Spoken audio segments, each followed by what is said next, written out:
Welcome to the Strike Zone podcast. My name is Devin Karras, and this is Aman Panjabi, and we're here with our July 29th podcast. We're well underway in this season. There's a lot of things we got to talk about. We're starting this new show. We're getting it underway, and we're going to be talking some fantasy baseball with you guys, and hopefully help you guys win your leagues and dominate for the playoffs and the rest of the regular season. So, anything else we need to discuss in the intro here, Aman? I mean, today in this podcast, we're going to be discussing like the prospects and the systems in the major leagues, as well as players who are meant to be added or dropped in your fantasy teams, and players who are trending up and down.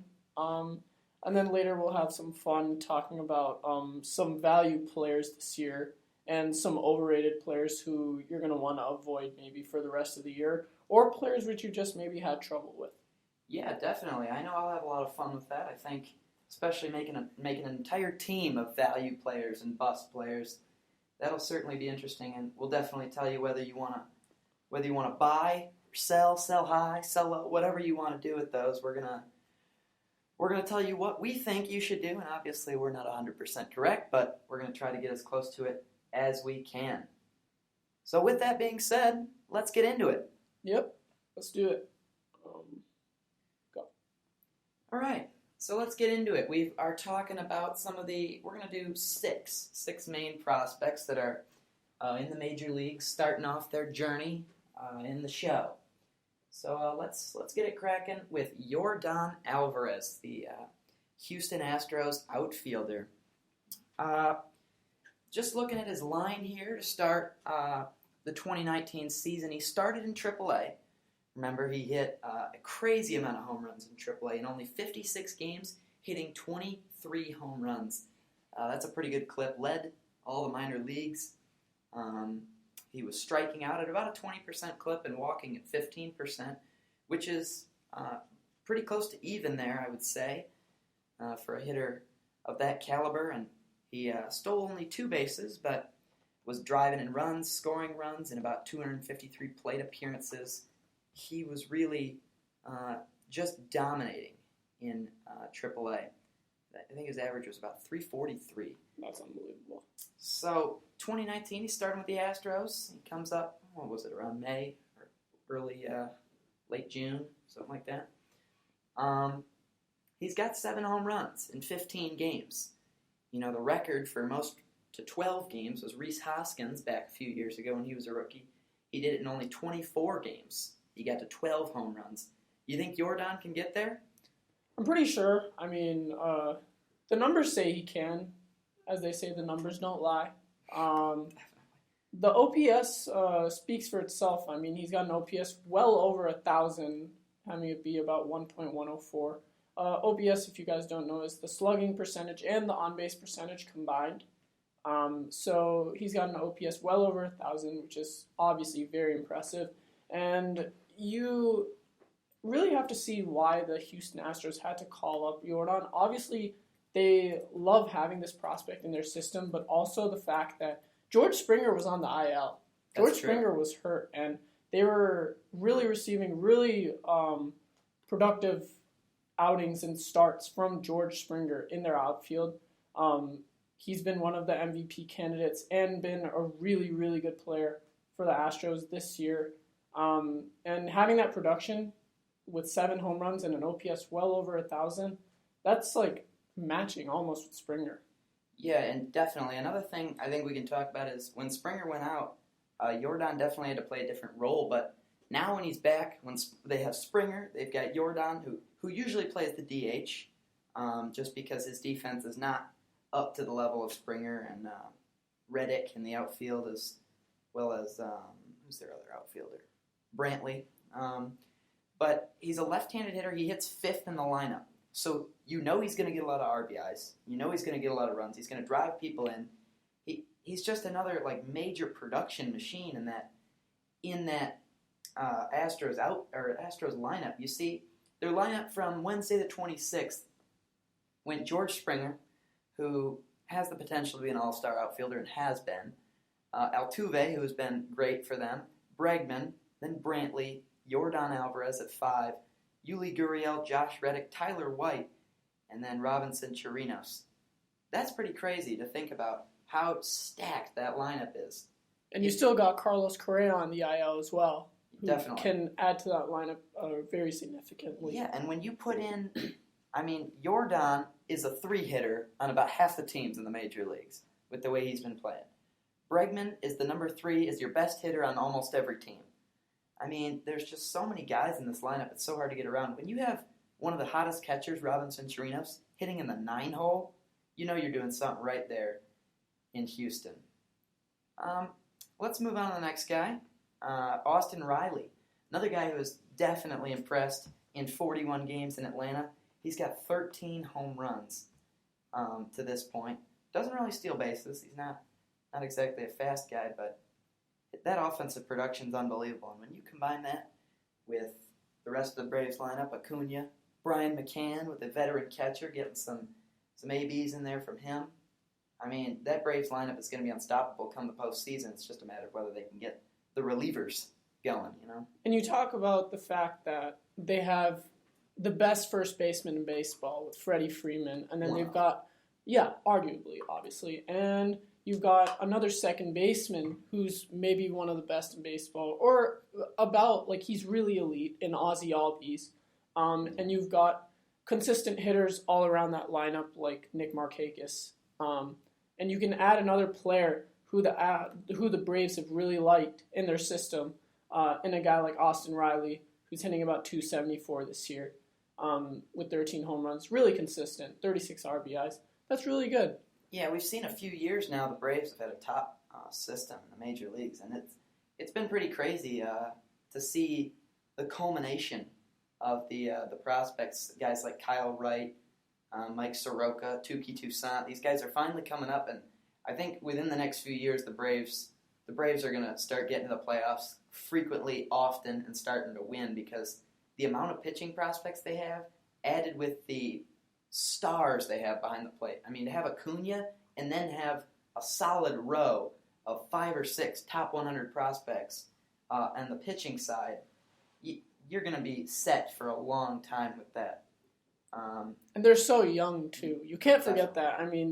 The age factor is really significant considering if you're so young and considering Acuna is 21, 22, maybe 20, something like that. And then if he gets to his age 28, age 29 season, you've already had 9 years to develop your system, which is a really long time, and you can get more players. So the Braves are in a good situation right now. I think that's what makes the presence of Brian McCann so important to that team. He's a catcher, and he's been producing well, but the veteran presence in the locker room is not going to be overlooked come the postseason because they are a young team, and they're going to have to overcome that when the postseason hits because we know they definitely have the skills and the ability to make it there. Let's move on. We got a couple more guys here. I say we talk about Cavan Biggio.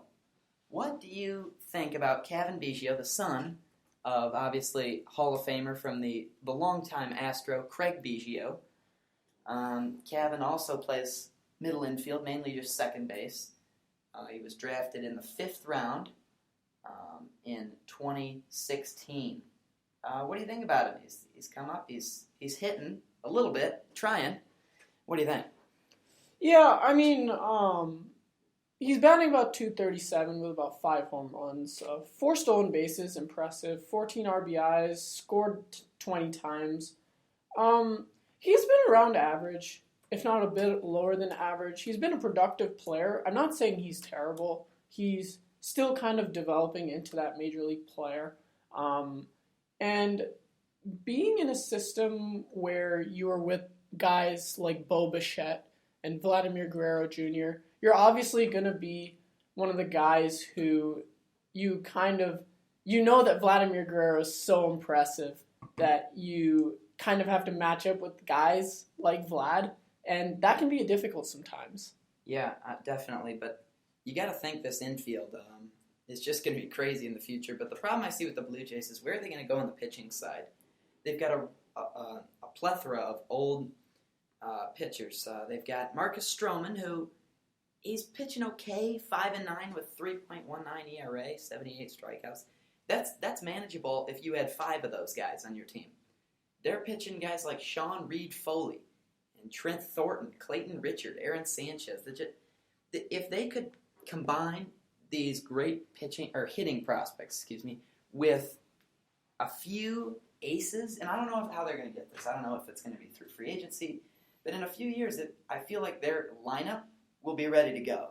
Yeah. It's going to be a matter of whether they can put the pitching, just like the Braves, the Braves actually, although the Braves have pitching prospects, the Blue Jays really don't have any tremendous pitching prospects that we can speak of. But what do you think the Blue Jays have to do to take these prospects? And it seems like their timing is off right now, They've got these young guys, these 3 or 4 really good young players, but how can they combine that to make a championship team here in the near future? Because these guys are getting old. Yeah, I mean, it really helps having these veterans in your rotation and even around your lineup a little bit.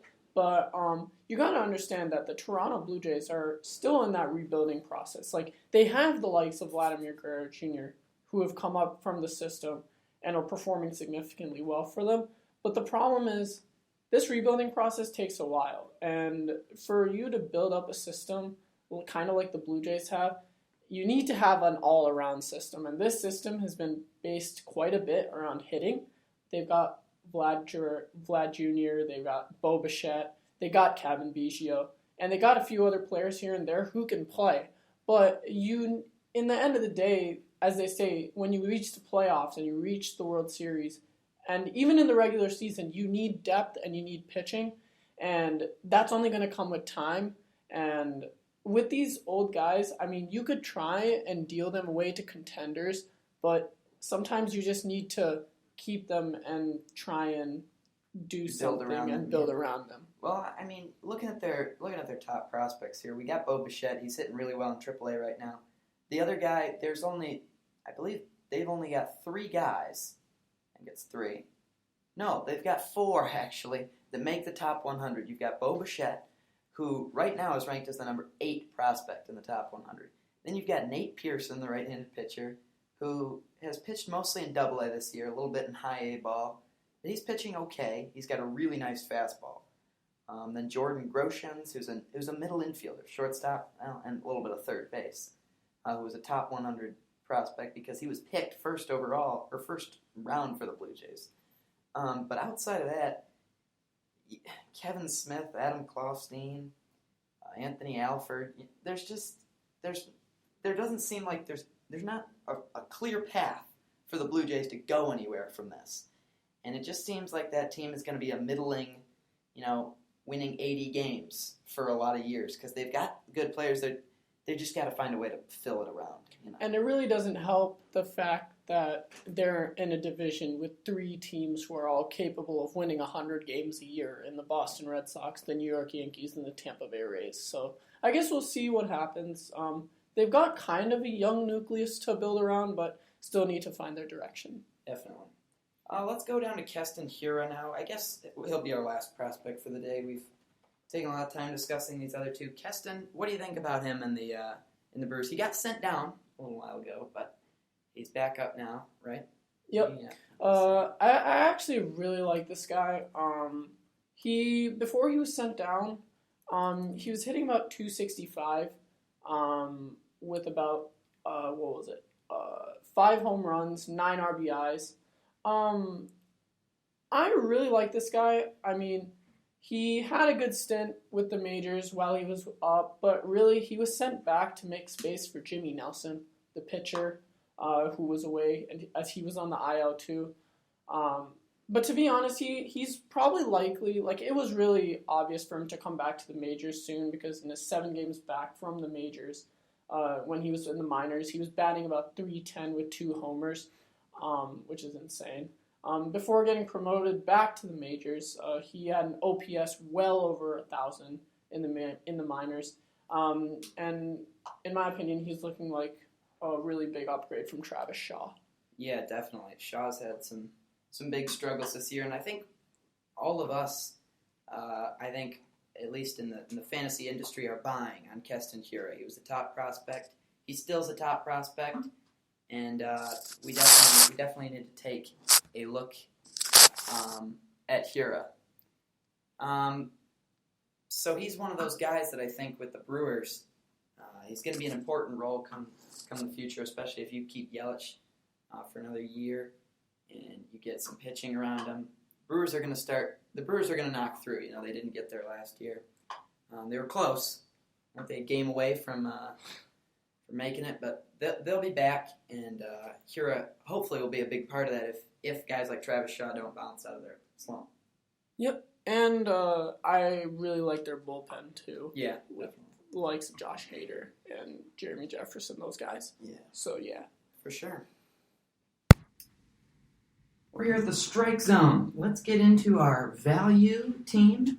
I guess we'll start with the value team for the American League and National League. Let's start at catcher. Aman, tell us about your catcher for the value team and why you think this catcher deserves to be on this list. Okay, so a catcher, I've got Gary Sanchez for the New York Yankees. I think he's arguably the best hitting catcher in Major League Baseball. I really think he's a value this season because of a poor last season. Last season he faced injuries, played in only 89 games, batted 186, and OPS at 697, which isn't great. And many people downgrade him also because of his defense, as he had 16 passed balls in 2017 and 18 in 2018. There was definitely that controversy with him. What was it? That one game a few years ago where he lost the ball and then he didn't get up for it fast enough, and I think it was the Blue Jays. I could be wrong about that. Scored the winning run on the walk off. That was definitely a mishap. And I think you're right about the value part of Gary Sanchez. His draft position was a little high for a catcher. Still drafted as the second best catcher, but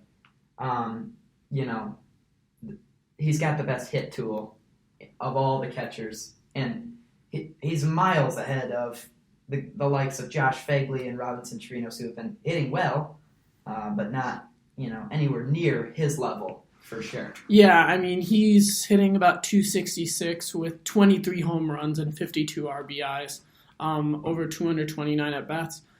He is a slugger, so he won't be hitting around 300 or 330. So for a catcher who there aren't that many in the league who are as good of hitters as Gary Sanchez is, I think he's a value, despite the fact that he's drafted so high. His numbers are among the likes of JT Realmuto and Yasmani Grandal. Definitely. I think that is a great point, and I think it's a great take, but I'm going to go, for my value team, I'm going to go Robinson Chirinos.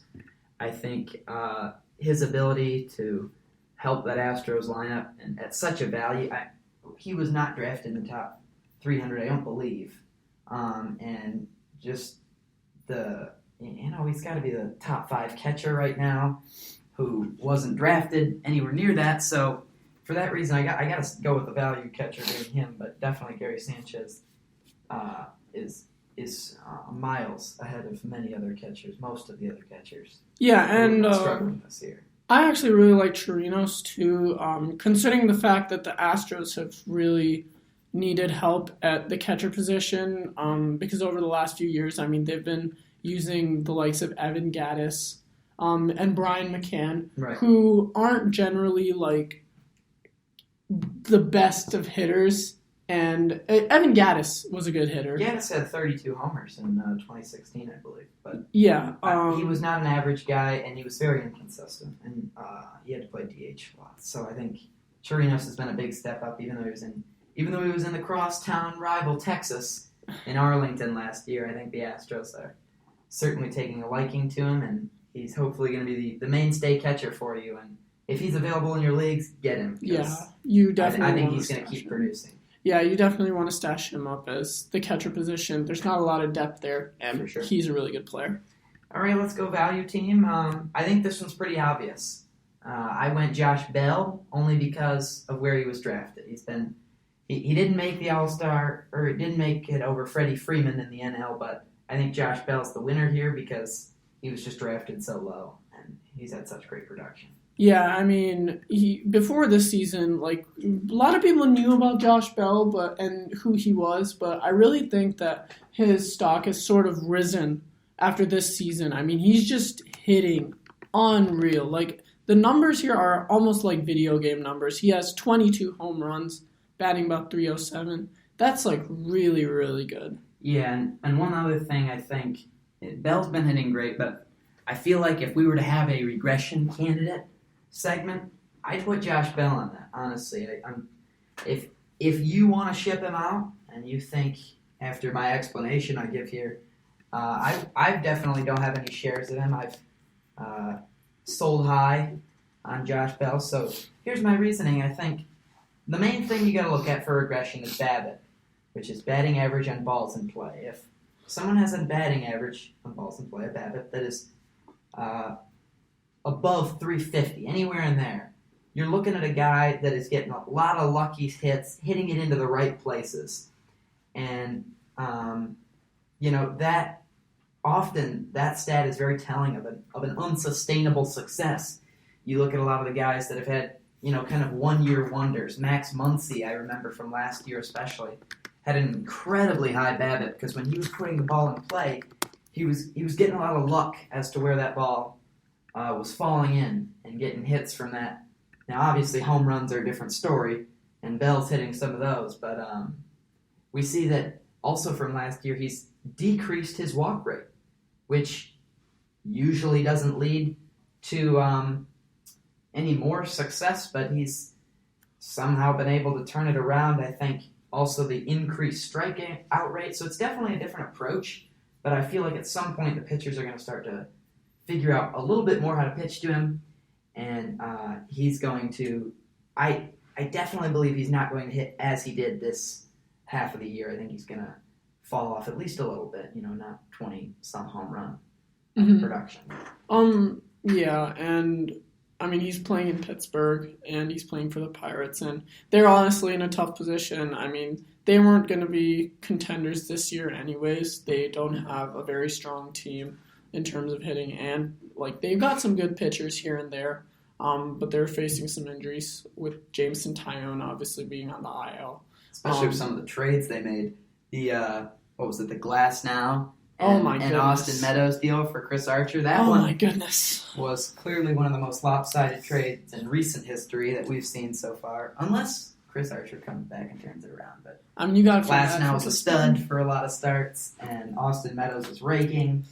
And believe it or not, he's on my value team, Austin Meadows. And really? If Glass Now would have kept pitching, he would definitely make my team. So, Archer, and Archer's on my bus team. So, well, there you go. That's what I think of that trade that Tampa Bay and Pittsburgh made. Well, I guess you win some, you lose some. So, all right. Was Josh Bell your first baseman as well? No, actually, I had Pete Alonso. Oh, okay. So obviously he is a prospect. He's a rookie, so not many people knew about this guy unless they took part in doing their research about the prospects and looking over the farm systems in the majors. He is a slugging first baseman who's batting about .281 with 28 home runs, about 62 RBIs. He's just been so good, and something interesting actually came up today. He's actually tied with Mark McGwire for the fastest to 28 home runs before July 1st. It's the MLB record for most home runs by a rookie before July 1st, and he's tied Mark McGwire, which is so interesting, and especially the fact that not many people knew about Pete Alonso and how great of a player he is. He's playing for a poor Mets team. I mean, they've been really hopeless in a division where the Nationals and the Phillies were supposed to take that division. I just think he's been really good. For sure. Let's move on to the second base now. I think I went with the all-star starter in the NL, Ketel Marte. What about you? I actually went with the all-star starter in the AL, DJ LeMahieu. Okay. Why'd you say LeMahieu? I know he's been producing in New York, but believe it or not, you look at ESPN's two analysts, AJ Mass and Tristan H. Cockcroft. They have very different views on DJ LeMahieu. AJ Mass believes that if the MVP race were to be voted right now, he said DJ LeMahieu was his MVP. Wow. And I thought that's a little extreme, but the point has been made. Whereas Cockcroft definitely rejected that claim. So give us your reasoning for why you think that the best value second baseman has been DJ LeMahieu. Well, first of all, I mean, I really don't think DJ LeMahieu is an MVP. I wouldn't go as far as saying he's the most valuable player in the majors. I honestly think that's Cody Bellinger. But DJ LeMahieu, he's always been like a very good hitter of average. But he's blown up this year. I mean, he's a career .301 hitter through his years with the Rockies and the New York Yankees. This year, he's having an all-star caliber season, batting .331 with 12 homers and an OPS of .906. 12 homers is obviously unusual for him, considering we're only halfway point in the season, and the only other seasons he hit double-digit homers were in 2018 and 2016 when he hit 15 and 11 in those seasons. And he's a value considering he compares with big names like Whit Merrifield, Javi Baez, and Mike Moustakas. Yeah, definitely. I can definitely see that take, but I think Marte and just his kind of uprising here through the last couple of years, getting better in that D-back system, I think he's got to be the biggest value because really nobody looked at his hit tool like it was anything superb, but definitely he showed it has been this year. Let's move on for the rest of the infield. I've got the third base, I've got Moustakas, and at shortstop, I've got Polanco. What about you? At shortstop, I've actually got Fernando Tatis Jr., Okay. and at third base, I've got Rafael Devers of the Boston Red Sox. Yeah, I know definitely Devers has been hitting the ball well. You know, last year it was a big disappointment after his 2017 season where he didn't play the whole year and he started out well, but he's been one of the hottest hitters in the league. Tatis, same thing. I think just his giant prospect status there in San Diego kind of boosted that. Anything else? Yeah, I mean, with Tatis, I mean, he's batting .327, and for a rookie, I mean, that's just really, really good considering you're just coming into the league. You were in the minors, and he was actually hurt, and now he's come back, and that's kind of made him a bit of an underdog. And he has a lot of potential, obviously, being next to a guy like Manny Machado, who is considered one of the best prospects maybe in the history of the game. And his value compares to guys like Trey Turner and Alex Bregman. So, yeah. Yeah. I think I went with Moustakas and Polanco on the left side of the infield. I think Moustakas, just his his struggling output that he had last year. If you look at his offensive ratings on Fangraphs, he's rated at a 2.1 from 2018 all the way up to a 15.2. And already his WAR has surpassed his WAR from last year. He's got better defense, better offense. He's making better contact, hitting about 279. His walk rate has gone up. Strikeout rate also gone up a little bit. The isolated power went from 208 to 300. So I think just that crazy jump in home runs. He's got 23 home runs to this point. He had 28 all of last year with two different teams. So he's on pace for roughly 47 homers for Mike Moustakas. That's not bad. I'd definitely say he's playing well. And then I went with Jorge Polanco from the Twins, who has been just a machine in that Twins offense for sure. Mm-hmm. And going back to the idea of Mike Moustakas, it's actually crazy to think about the Brewers and how the fact that they might not have kept this guy for this year. I mean, they were almost about to let this guy go. And for a guy who's hitting about 23 homers and batting about 279 for you on a playoff team, I mean, and he can play multiple positions where he can play second base and third base. That's actually a really big win for the Milwaukee Brewers, and I think he'll be a good asset to them in the playoffs if they were to go there. Sure. Let's go down to the outfield. What do you got for your three outfielders? Well, I've got Cody Bellinger, Christian Yelich, and Trey Mancini. Okay, Yelich we both agree on. And there's really nothing to talk about with Yelich. He's in. Yeah, I mean, he's just an unbelievable player. Maybe the second best player in baseball. The first. Or maybe even the first, to be honest. He's just unreal. The guy is just absolutely phenomenal. Just keeps on abusing pitchers in the league. Yeah. Yeah. So you said, who are your other two guys you had in the outfield there? I had Trey Mancini and Cody Bellinger. Okay, Bellinger, I did not put him on my team only because he was drafted highly, as it was, I think. His production has been great, and I can definitely see the point for him on your team, but I think there's a few other guys that are a little more deserving of the value portion, but Bellinger has been a stud for sure. And what's your other, Mancini? Talk about Mancini. I think he's a little less known, a little less heard of, a little less owned in fantasy. So if he's out there, would you go get him? Oh, 100%. Actually, considering the fact that he plays in Baltimore, so it is a smaller ballpark. He's hit like 17 home runs, batting about 296, and a struggling Orioles team, a team that wasn't supposed to make the playoffs this year. It's kind of weird because with a guy like Trey Mancini, you really didn't wonder or even think about him being a guy who could actually help your team in fantasy or even in the majors. I mean, he was always a mediocre player.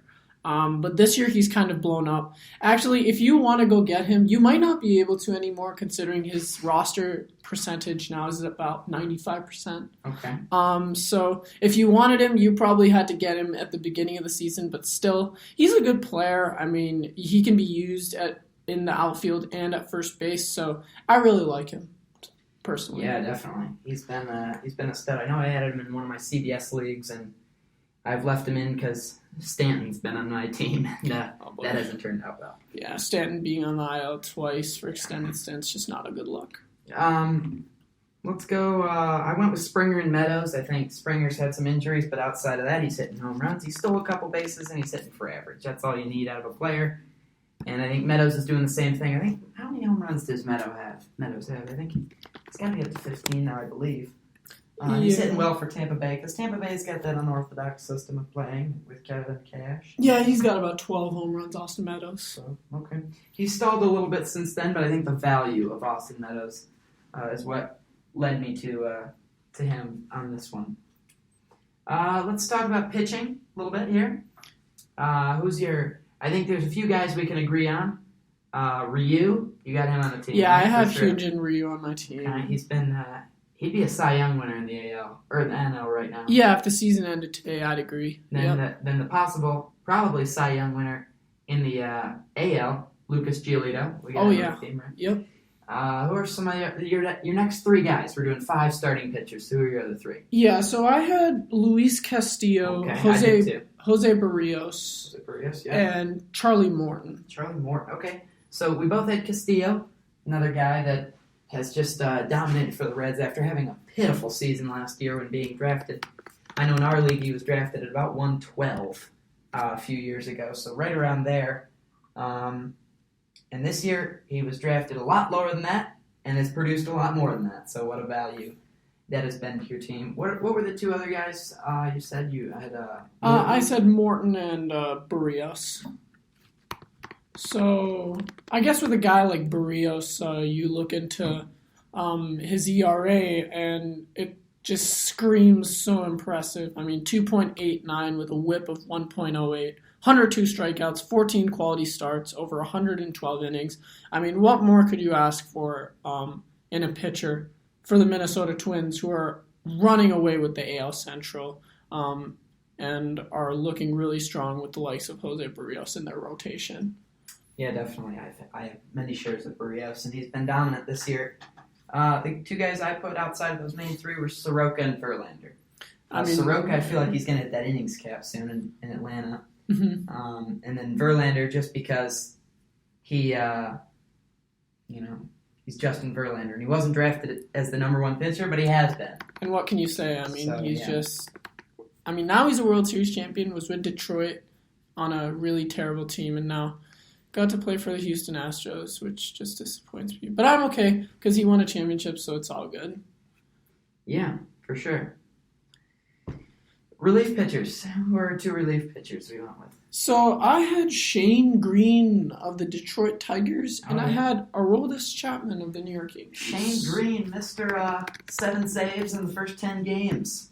Yeah. First pitcher to ever do that. Yeah, and has an ERA about .9 right now, and has a bit of saves here with 21 combined saves and holds, which is just unbelievable, considering he's on a team which barely wins with the Detroit Tigers.